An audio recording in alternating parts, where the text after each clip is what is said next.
ಮದ್ದೂರಿನಲ್ಲಿ ಬಹಳ ಶಾಂತ ರೀತಿಯಿಂದ ಗಣೇಶನ ಉತ್ಸವ ನಡೆಯುವ ಸಂದರ್ಭದಲ್ಲಿ ಕೆಲವು ದೇಶದ್ರೋಹಿಗಳು, ದುಷ್ಕರ್ಮಿಗಳು, ಇದು ಒಳಸಂಚು ನಡೆಯುವ ಸಂದರ್ಭದಲ್ಲಿ ಕಲ್ಲೆಸೆದು ಇದು ಅಕ್ಷಮ್ಯ ಅಪರಾಧ. ಅಂದರೆ ಒಳಸಂಚು. ಒಂದು ವಾರದ ಮುಂಚೆ ಅವರು ವೆಲ್ ಪ್ರಿಪ್ಲ್ಯಾನ್ಡ್ ಮಾಡಿ ಒಂದು ಕಾರ್ಯಸೂಚನೆಯನ್ನು ರೂಪಿಸಿ ಕಲ್ಲುಗಳನ್ನು, ಮಾರ್ಕಾಸ್ತ್ರಗಳನ್ನು ಸಂಗ್ರಹಿಸಿ ಗಣೇಶನ ಪ್ರತಿಮೆ ಮೇಲೆ, ಡಿಜೆ ಮೇಲೆ ಕಲ್ಲೆಸಿದ್ದಾರೆ. ಅಂದರೆ ಇವರಿಗೆ ಧೈರ್ಯ ಎಷ್ಟು? ಅಂದರೆ ಹಿಂದೂಗಳು ಸಂಘರ್ಷ ಮಾಡಲ್ಲ, ಸಾಮರಸ್ಯ. ಹಾಗಾಗಿ ಇವ್ರಿಗೆ ಏನಾಗಿದೆ ಅಂದರೆ ಕೆಲವು ದುಷ್ಕರ್ಮಿಗಳು ಕರಗತ ಮಾಡ್ಕೊಂಡ್ಬಿಡ್ತಾರೆ. ಇದಕ್ಕೆ ನೇರ ಹೊಣೆ ಈ ಸರ್ಕಾರದ ಮುಖ್ಯಮಂತ್ರಿಗಳು, ಉಪಮುಖ್ಯಮಂತ್ರಿಗಳು, ಗೃಹ ಸಚಿವರು ನೇರ ಹೊಣೆ. ನಾನು ಕೇಳ್ತೀನಿ ಸರ್ಕಾರಕ್ಕೆ, ಮಾನ್ಯ ಮುಖ್ಯಮಂತ್ರಿಗಳು ಈದ್ ಮಿಲಾದ್ ಕಾರ್ಯಕ್ರಮದಲ್ಲಿ ಅರಮನೆ ಆವರಣದಲ್ಲಿ ಪಾಲ್ಗೊಂಡಂಥ ಸಂದರ್ಭದಲ್ಲಿ ಕೆಲವು ಮೌಲ್ಯಗಳು ಅವ್ರ ಸಮಾಜದ ಜೊತೆಗೆ ಅವರನ್ನು ಶಾಂತಿ ದೂತರು ಅಂತ ಹೇಳ್ರಿ. ಅಂದರೆ ಕಲ್ಲೆಸೆಯವರು ನಿಮ್ಮ ಕಣ್ಣಿಗೆ ಶಾಂತಿ ದೂತರ? ಅವ್ರು ಯಾರು ನಿರಪರಾಧಿಗಳ, ಮುಗ್ಧರ, ನಿಮ್ಮ ಬ್ರದರ್ಸ? ನೋಡಿ, ಇವರೆಲ್ಲ ಏನಾಗಿದೆ ಅಂದರೆ ಪಾಕಿಸ್ತಾನ್ ಜಿಂದಾಬಾದ್. ಅದೇ ನಾವು ಪಾಕಿಸ್ತಾನಕ್ಕೆ ಹೋಗಿ ಭಾರತ್ ಮಾತಾ ಕಿ ಜೈ ಅಂದರೆ ಸುಮ್ಮನೆ ಬಿಡ್ತಾರ?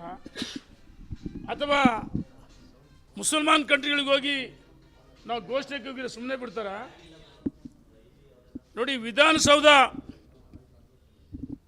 ವಿಧಾನಸೌಧದಲ್ಲಿ ನಾಸೀರ್ ರಾಜ್ಯಸಭಾ ಸದಸ್ಯರಾಗುವ ಸಂದರ್ಭದಲ್ಲಿ ಪಾಕಿಸ್ತಾನ್ ಜಿಂದಾಬಾದ್ ಅಂತ ಘೋಷಣೆಗೆ ಹೋಗಿದ್ದನ್ನು ಮಾಧ್ಯಮಗಳು ವರದಿಯಾಗಿದೆ, ಆಡಿಯೋ ವಿಡಿಯೋ ಇದೆ. ಇವರೇನು ಹೇಳಿದ್ರು? ಇಲ್ಲ, ಆ ರೀತಿ ಘೋಷಣೆಗೆ ಹೋಗಿಲ್ಲ. FSL ವರದಿ ಬಂತಲ್ಲ, ಬಂಧಿಸಿದ್ರ? ದೇಶದ್ರೋಹದ ಅಡಿಯಲ್ಲಿ ಬಂಧಿಸಬೇಕಾಯ್ತು. ಇವತ್ತು ನಮ್ಮ ಹಿಂದೂಗಳಿಗೆ ಡಿಜೆಗಳಿಗೆ ಅನುಮತಿ ಕೊಡ್ತಾ ಇಲ್ಲ. ನಿನ್ನೆ ಚಿತ್ರದುರ್ಗದಲ್ಲಿ ನಾನು ಪ್ರತಿಭಟನೆಯಲ್ಲಿ ಪಾಲ್ಗೊಂಡೆ. ದಕ್ಷಿಣ ಭಾರತದಲ್ಲಿ ಚಿತ್ರದುರ್ಗ ವಿಶ್ವ ಹಿಂದೂ ಪರಿಷತ್ತಿನ ಸಂಘಟನೆ ಅಲ್ಲಿ 18 ವರ್ಷಗಳಿಂದ ಗಣೇಶನ ಪ್ರತಿಷ್ಠಾಪನೆ ಮಾಡ್ತಾರೆ. ಆ ಗಣೇಶನ ಉತ್ಸವಕ್ಕೆ ಪಕ್ಷಾತೀತವಾಗಿ ಯಾವುದೇ ತಾರತಮ್ಯ ಇಲ್ಲದೆ BJP, ಕಾಂಗ್ರೆಸ್, JDS ಎಲ್ಲ ಒಂದಾಗಿ ಮೆರವಣಿಗೆಯಲ್ಲಿ ಪಾಲ್ಗೊಳ್ತಾ ಇದ್ರು. ಈ ವರ್ಷ ಡಿಜೆಗೆ ಅನುಮತಿಯನ್ನು ನಿರಾಕರಿಸಿದ್ದಾರೆ. ನಿನ್ನೆ ಸಂಘಟನೆಗಳು ನಾವೆಲ್ಲ ಪ್ರತಿಭಟನೆ ಮಾಡಿದ್ವಿ. ದಾವಣಗೆರೆಯಲ್ಲಿ ಈ ಜಿಲ್ಲಾಡಳಿತ ಡಿಜೆ ಬ್ಯಾನ್ ಮಾಡ್ತಾರೆ. ನಾವು ಡಿಜೆಗೆ ಅನುಮತಿ ಕೊಡಬೇಕಂದ್ರೆ ನನ್ನ ಮೇಲೆ FIR ಹಾಕ್ತಾರೆ. ನಾನು ಹೇಳಿದೆ, ನಿಮಗೆ ತಾಕತ್ತಿದ್ರೆ ಬಂಧಿಸ್ರಿ, ನಿಮಗೆ ತಾಕತ್ತಿದ್ರೆ ನನ್ನ ಬಂಧಿಸ್ರಿ ಅಂತ ಸವಾಲು ಹಾಕಿದ್ವಿ. ನಾವೇನು ಈ ಸರ್ಕಾರಕ್ಕೆ ಕರ್ನಾಟಕದಲ್ಲಿ ಸಿದ್ದರಾಮಯ್ಯನವರ ನೇತೃತ್ವ ಸರ್ಕಾರ ಅಧಿಕಾರದಲ್ಲಿಲ್ಲ. ರಾಹುಲ್ ಗಾಂಧಿ, ಸೋನಿಯಾ ಗಾಂಧಿ ಅಣಿತಿಯಂತೆ ಸರ್ಕಾರ ನಡೀತಿದೆ. ಮತ್ತು ಎಲ್ಲ ಒಂದು ಕಡೆ ಸನ್ಮಾನ್ಯ ಸಿದ್ದರಾಮಯ್ಯನವರು ಪೆಹಲ್ಗಾಮ್ ದಾಳಿ ಆದಮೇಲೆ, ಅಮಾಯಕರ ಹಿಂದೂಗಳ ಹತ್ಯೆ ಆದಮೇಲೆ, ಆಪರೇಷನ್ ಸಿಂಧೂರ ಬಗ್ಗೆ ಟೀಕೆ ಮಾಡಿದ್ರಲ್ಲ, ಶಾಂತಿ ಮಂತ್ರ ಹೇಳಿದ್ರಲ್ಲ, ರಾತ್ರೋರಾತ್ರಿ ಸನ್ಮಾನ್ಯ ಮುಖ್ಯಮಂತ್ರಿಗಳು ಜಗತ್ ಪ್ರಸಿದ್ಧರಾದರು. ಪಾಕಿಸ್ತಾನದ ಎಲ್ಲ ಮಾಧ್ಯಮಗಳಲ್ಲಿ ಸುದ್ದಿ ಆಯಿತು. ಅಂದರೆ ಸಿದ್ದರಾಮಯ್ಯನವ್ರ ಬಗ್ಗೆ, ಈ ದೇಶದ ಬಗ್ಗೆ ಎಷ್ಟು ಕಳಕಳಿದೆ, ಕಾಳಜಿ ಅಂತ ಗೊತ್ತಾಗುತ್ತೆ.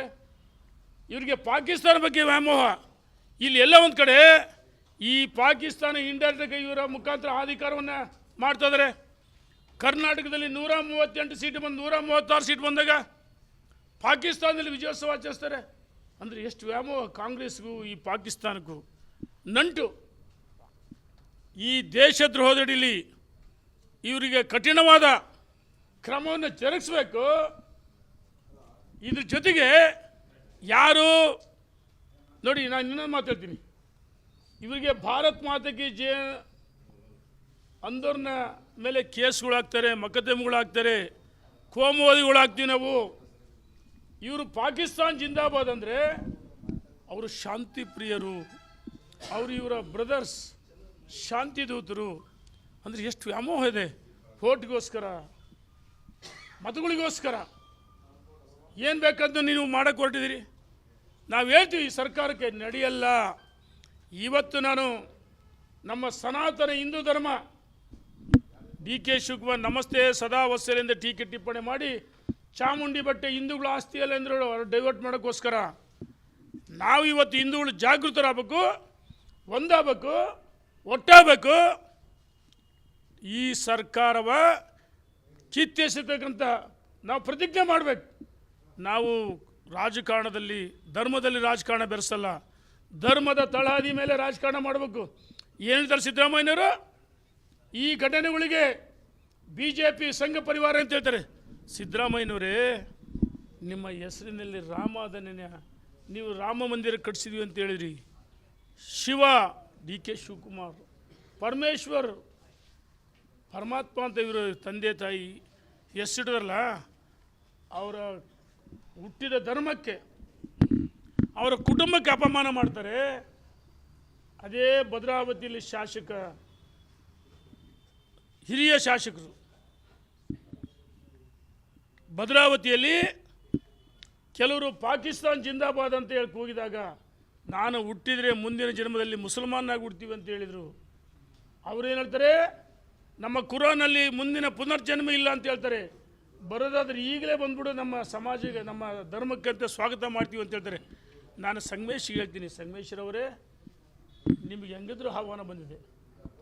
ರಾಜೀನಾಮೆ ಕೊಟ್ಟು ನಿಮ್ಮ ಹೆಸರು ಬದಲಾವಣೆ ಮಾಡಿಕೊಂಡು ನೀವು ಕಾಂಗ್ರೆಸ್ಸನ್ನು ಅಲ್ಲ, ಏನು ಅವ್ರು ಆಹ್ವಾನ ಕೊಡ್ದಲ್ಲ, ನಿನ್ನ ಜೊತೆಗೆ ನಿಮ್ಮ ಬೀಗರುಗಳದಲ್ಲ, ನಿಮ್ಮ ಸಂಬಂಧಿಕರು, ಅರ್ಥ ಆಗುತ್ತೆ ಅವ್ರಿಗೆ ಸಂಬಂಧಿಕರು ಅಂದರೆ. ಆ ಸಂಬಂಧಿಕರನ್ನ ಕರ್ಕೊಂಡು ಅಲ್ಪಸಂಖ್ಯಾತ ಧರ್ಮಕ್ಕೆ ಸೇರ್ಪಡೆಯಾಗ್ರಿ, ನೀವು ಇಲ್ಲಿರಬೇಡ್ರಿ, ನೀವು ಪಾಕಿಸ್ತಾನಕ್ಕೆ ಹೋಗ್ಬೇಕು. ನಾನು ಈ ಸರ್ಕಾರಕ್ಕೆ ಒತ್ತಾಯ ಮಾಡ್ತೀನಿ. ಯಾರ್ಯಾರು ಗಣೇಶನ ಉತ್ಸವಗಳ ಮೇಲೆ ಕಿಡಿಗಳು ಕಲ್ತೂರಾಟ ಮಾಡ್ತಾರೆ, ಪಾಕಿಸ್ತಾನ ಜಿಂದಾಬಾದ್ ಅಂತಾರೆ, ಇವರನ್ನು ಗಡಿ ಪಾರು ಮಾಡೋಕ್ಕೆ ಇಲ್ಲಿ ಕೇವಲ ಮದ್ದೂರು, ಭದ್ರಾವತಿ, ದಾವಣಗೆರೆ, ಶಿವಮೊಗ್ಗ ಅಲ್ಲ, ಮೈಸೂರು, ಮಂಡ್ಯ ಅಲ್ಲ, ಇಂಥವ್ರನ್ನ ಪಾಕಿಸ್ತಾನಕ್ಕೆ ಓಡಿಸ್ಬೇಕು ಈ ಸರ್ಕಾರ. ಇಲ್ಲದಾದ್ರೆ ಕಠಿಣವಾದ ಕ್ರಮವನ್ನು ಜರುಗಿಸಿದರೆ, ನಾನು ಹೇಳೋದು ನನ್ನ ಹೇಳಿಕೆ ವಿವಾದಾತ್ಮಕ ಹೇಳಿಕೆ ಅಲ್ಲ, ಇಂಥ ಅಯೋಗ್ಯರನ್ನ ಎಡೆಮರಿ ಕಟ್ಟೋರ ಜೊತೆಗೆ ಕಂಡಲ್ಲಿ ಗುಂಡಿಟ್ಟು ಹೊಡೆದಾಗ ಇವರು ಹಟ್ಟಾಸ ಏನು ಮೆರಿತಾರಲ್ಲ, ಇದಕ್ಕೆ ಕಡಿವಾಣ ಆಗ್ತಂಗಾಗುತ್ತೆ. ಇಂಥವ್ರನ್ನ ಮುಲಾಜಿಲ್ದಂಗೆ ಗುಂಡಿಟ್ಟು ಹೊಡಿಬೇಕು.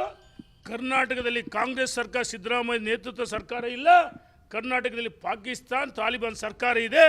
ಇದಕ್ಕೆ ಯಾವ ರೀತಿ ತಕ್ಕ ಪಾಠವನ್ನು ಕಲಿಸ್ಬೇಕಂತೇಳಿ ಈ ರಾಜ್ಯದ ಜನ ಕಾಯ್ತಾರೆ.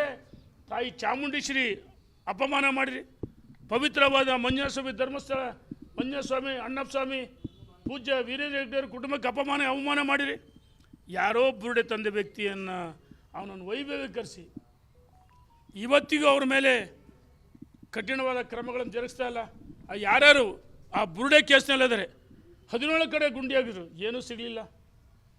ಇದನ್ನು ಡೈವರ್ಟ್ ಮಾಡೋಕ್ಕೋಸ್ಕರ ಸನ್ಮಾನ್ಯ ಸಿದ್ದರಾಮಯ್ಯನವರು ಮೊನ್ನೆ ಶಿವಾಜಿನಗರಕ್ಕೆ ಭೇಟಿ ಕೊಟ್ಟಿದ್ದರು.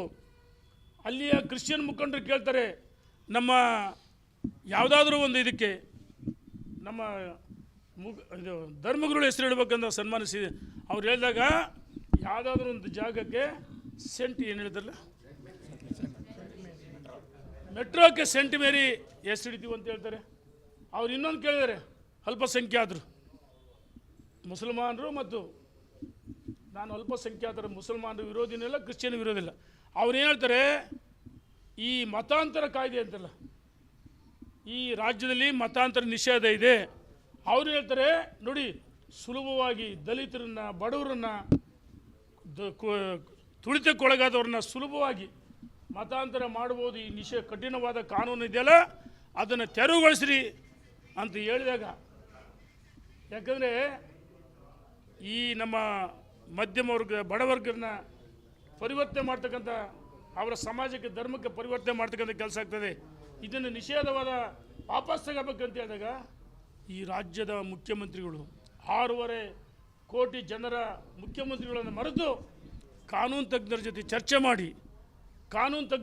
ಚರ್ಚೆ ಮಾಡಿ ವಾಪಸ್ ಪಡೆಯೋದಕ್ಕೂ ಇವರು ಅಲ್ಲಿ ಒಂದು ರೀತಿ ಇಂಡೈರೆಕ್ಟ್ಗೆ